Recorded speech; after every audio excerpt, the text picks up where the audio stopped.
Alchemy may be described, in the words of Baudelaire, as a process of distilling the eternal from the transient.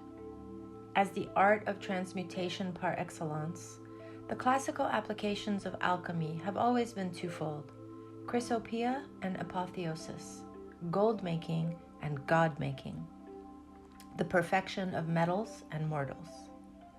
In seeking to turn poison into wine, alchemy, like Tantra, engages material existence, often at its most dissolute or corruptible, in order to transform it into a vehicle of liberation.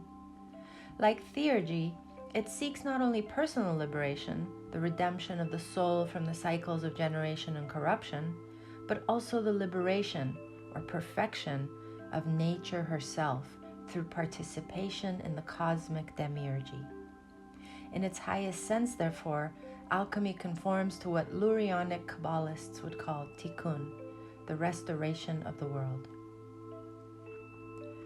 Almost invariably, the earliest alchemical texts describe procedures for creating elixirs of immortality, of extracting transformative essences from physical substances in order to render metals golden and mortals divine.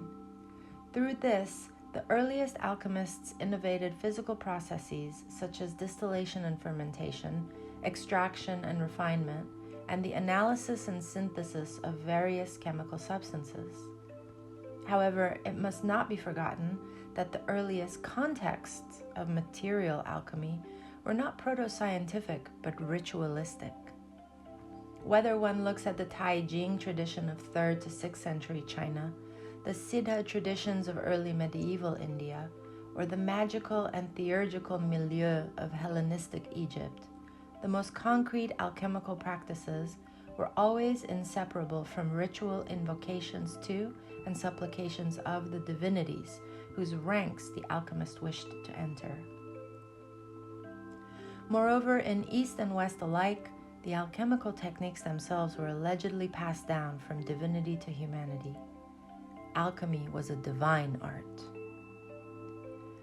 Whether stemming from the entheogenic properties of physical elixirs or developing independently, the desire to encounter the divine directly through inner experience was soon cultivated via internal practices of a meditative or metaphysiological character.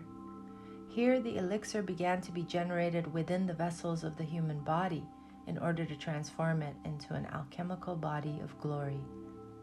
Thus, the two basic traditions, external and internal alchemy, Neidan and Waidan, laboratory and oratory, can, in the final analysis, be regarded as complementary approaches to the same end, the attainment of perfection through liberation from conditioned existence.